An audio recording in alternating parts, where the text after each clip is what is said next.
Dollar. Dirt and money, no soul. Had to go and get it, ain't no time to kick it. Got a stack and flip for my foes. Dollar. Please tell me you can hear me. Don't turn your back and don't neglect me. Just let me know if you need me. Dollar. Let me watch out for my partners. Keep my money long, get my team strong. Let me run away from my problems. Yo, what's good, original crew?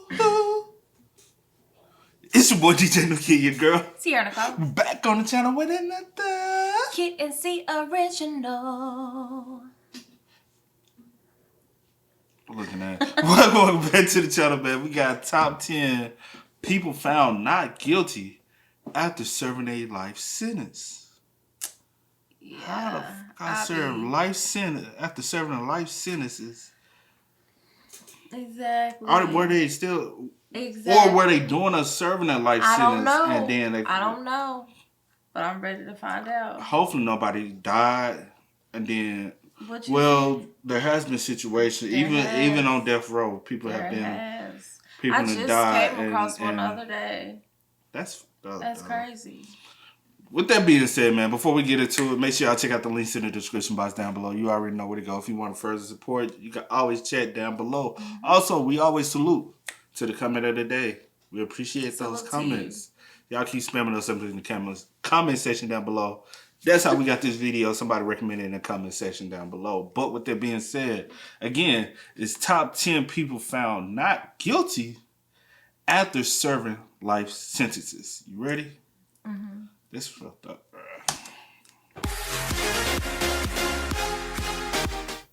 Hey guys, what's up? It's Charlie here, and today we're going to be looking at 10 people found not guilty after serving life sentences. If you do a really serious crime, you will get a life sentence in prison. This is given after people are found guilty for doing their crimes. But many people are wrongly found guilty every single year. Who knows how many people who didn't do a crime will spend their entire life behind bars for no reason? Well, here are some true stories of people found not guilty after spending a lifetime in jail. Some of these are so crazy and will really make you question our justice system. Before we get into it, why not subscribe and press the notification bell too?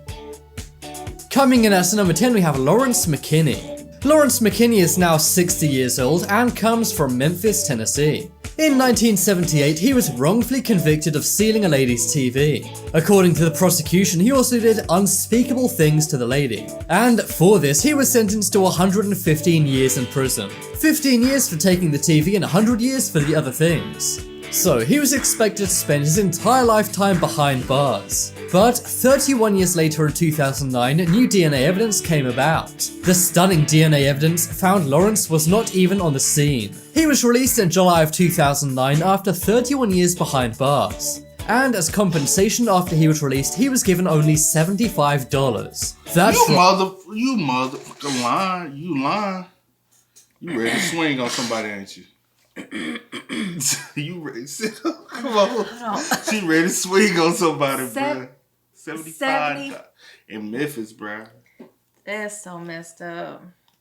And then they had been around for a long time before 2009. Why all of a sudden now, just in 2009, y'all said let's run a DNA? That's so messed up. And my thing, how did he even get put in the... They always say eyewitnesses a lot of times are not. Well, yeah. They always say, because your memory, you already remember. Right. That's crazy. They took away 31 years of his life for no reason and then gave him $75 to say sorry. At the time, he said he was happy he was released, but he says he has no life. His entire life was taken away. Now his lawyer is fighting for him to get $1 million compensation. But I think even $1 is not enough for 31 years in prison for no reason. And I can't believe they tried to give him $71 and then told him to just leave after taking away 31 years of his life. This is really one of the most terrible stories I've ever heard. And I hope Lawrence does get a lot more money in the future, but nothing can give him his life back. Next up is Craig Coley. This one took place in California around 40 years ago. In 1978, Craig Coley was accused of taking 2 lives. Those being his 24-year-old girlfriend, Wanda Witch, and also Simi Valley, her 4-year-old son. But in 2018, nearly 40 years later, Craig was acquitted. He was freed after it turned out the district attorney at the time cited false evidence. Now, unlike Lawrence McKinney of before, he was given a more decent compensation. He was given $140 for each day he was in prison. But that's still not very good, seeing as he said every day was a living nightmare. Also, he's now 70 years old and he went in when he was only 30. This means they've pretty much taken his entire life away, and he'll likely spend more of his life behind bars than free. In total, his compensation was around $2 million. But he spent a ridiculous 14,000 days behind bars. He says money nor anything can make up that time lost. And it makes you think how many other people are behind bars for no good reason right now. Technically, it was just false. They used false evidence. They never said if he was truly not guilty or not. They just said because sometimes they'll throw out evidence if you didn't get the evidence the correct way. Yeah. You know what I'm saying? If you didn't, how did you come about the evidence? And if you didn't go about it getting the evidence the right way, they can say, "Oh, we're not going to use that evidence to acquit this person." I have to check his it out. could still be. I have to check it out, see. Next up is Wilbert Jones. Wilbert Jones was sentenced to life in prison in Louisiana in 1971. He apparently kidnapped and did terrible things to a nurse. He was only 19 years old when he was arrested and given life in jail. And the crazy thing is, the only evidence against him was a police lineup. Wilbert was simply picked out of a police lineup by the nurse. But it turns out the nurse was incorrect and Wilbert had nothing to do with it. At the time, she actually told officers the person who did that to her was actually way taller and had a different voice. But the officers did not care and very controversially sent him to life in prison. The case was very controversial by his family, who says he definitely did not do this. And after they partnered up with the New Orleans Innocent Project, he was found not guilty. He hugged his lawyers and cried as he was finally released out of jail after 50 years. He's now 65 and is said to be very frail and aging. The nurse he apparently did this to actually passed away in 2008, and the nurse's late husband actually said that he agrees that Wilbert should have been released. Both the nurse and Tim did not agree Wilbert really did it, but it seems some corruption was taking place and the police wanted to put Wilbert away forever. Luckily he's out now, but he's already had his entire life taken away. So he did 50 years, he's 65, so he had to go in when he was like 15. They said he was 19 at the time. Did he say that? Yeah, they say it's 19. Next up is Kirsten Labato. On the 8th of July 2001, a girl named Kirsten Labato, who was only 18, was sentenced to life behind bars. In a Las Vegas, Nevada court, she was sentenced to 100 years in prison. They'd claimed that she'd taken the life of an innocent person. That is because they'd found a man who was not alive. Days before this, Kirsten was jumped by a similar looking guy at a motel. She was able to defend herself with a knife and the man ran off. That's the last Kirsten saw of it, and she didn't report it to the police. However, she did tell her friends, and one of her friends reported this to the police. They then assumed that the person that she defended herself from was the person who was not alive. And also, because she was not sober at the time, they got her to wrongfully confess to what she did. This was the only evidence against her, and they didn't have any other key evidence. But after she spent 16 years in prison saying she didn't do it, she was finally found not guilty. It turned out that the guy who she defended herself from had come forward, and the person the police found who was not alive was a totally unrelated thing. Kirsten simply defended herself and had nothing to do with taking anyone's life. But sadly it was too late, she'd already spent 16 years in jail. The crazy thing is, Kirsten had an alibi the entire time, but they didn't believe it. Luckily now she's out and is a free woman. And also because she was only 18 by the time she was sent to prison, she has a whole long life to live. She is nearly 40 now and they did take away a lot of years of her life. But she didn't have it as bad as some other people on this list. I'm sorry for pausing so much, but my thing with her is, I don't give if she was defending herself, if she had somebody attacked her and she defended herself, because you never know how it could have turned out. If it was the dude that she had to defend herself and he died, that would have been on him. I want necessarily, because that's self-defense. Yeah. It's either me or him at this point. And I need to defend myself. Facts. But the fact that he wouldn't even have nothing to do with it, God, and your friend a snitch. I hope you ain't friends with that person. Nevertheless, imagine how scary it would be at 18 being sentenced to life in prison for something you never did. Next up is Kwame Ajimu. This one took place in Ohio, USA in 1975. When this man was only 29 years old, he was sentenced to life in prison. Apparently he'd taken the life of a salesman, but this was not the case. There was a witness statement saying he was there when it happened, but it turned out to be a lie. He was then convinced to testify as they said he's gonna go to jail forever anyway. He spent a crazy 27 years in prison for doing nothing. Under Ohio law, the wrongfully convicted earned $40,000 per year they were in jail. And seeing as he was behind bars for 27 years, that means he gets $1.1 million.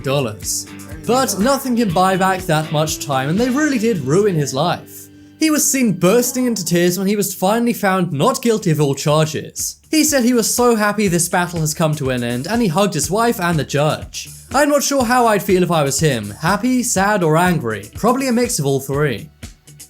Next up is Ricky Jackson.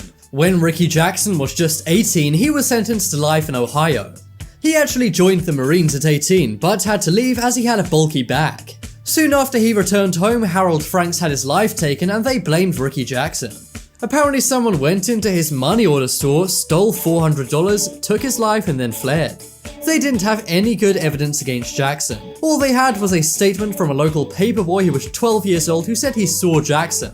The jury accepted this 12-year-old's account and Jackson was sentenced to life in jail. At first he was even sent to the electric chair, but luckily 2 years later the sentence was reduced to life. Finally in 2017, all charges against him were dropped.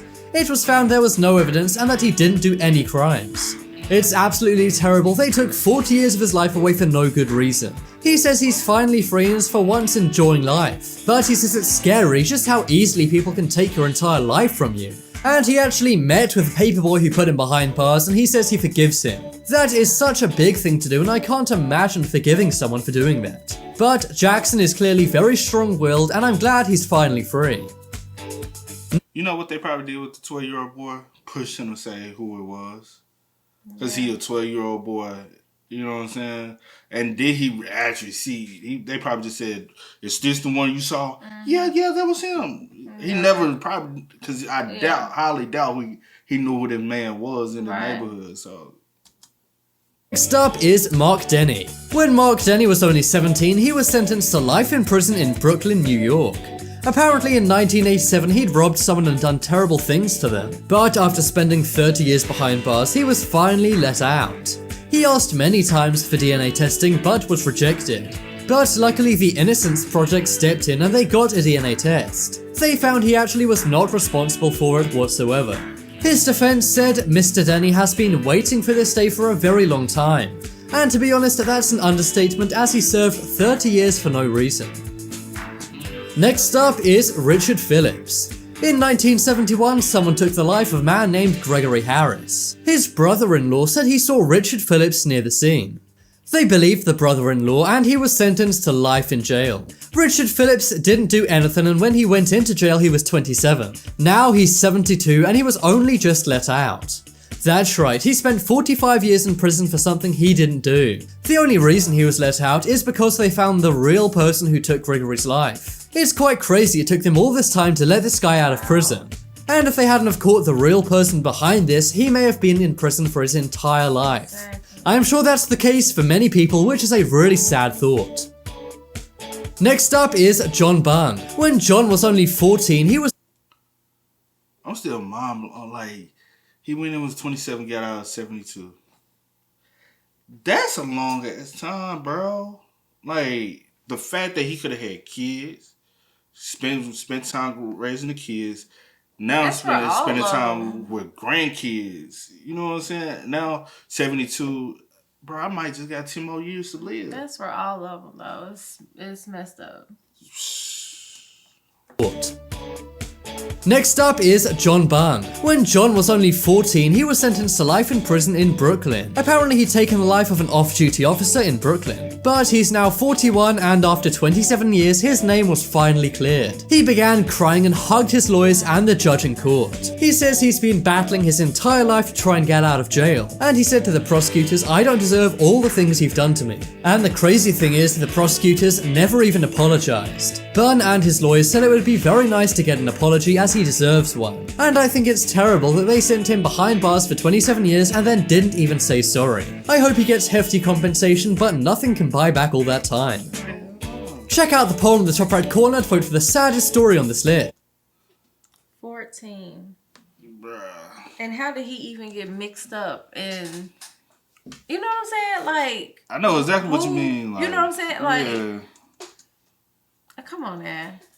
That's crazy. I just feel like some of these, they ain't even like, sometimes they don't even look into all of the correct evidence to convict someone. Like, I feel like they be too quick to try to. Like I always say, I just feel like somebody don't want to do their job. Like they like whatever's the quickest, fastest way for us to get this over with. Facts. We just go do whatever we need to do just instead so of actually doing it. Yep. And that's what it's all about. And $1.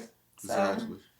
It's crazy. With that being said, man, y'all make sure y'all spam us up in the comment section down below. Let us know some other ones like that if y'all want to see them on the channel. That was interesting though. I do like learning sometimes about like those type of situations because if those videos are not made, they're going on. Yeah. You know what I'm saying? So with that being said, as always, I do go by the name DJ McKinney. This is. We are. We are, y'all. Ain't no time to kick it. Got a stack of flip for my foes.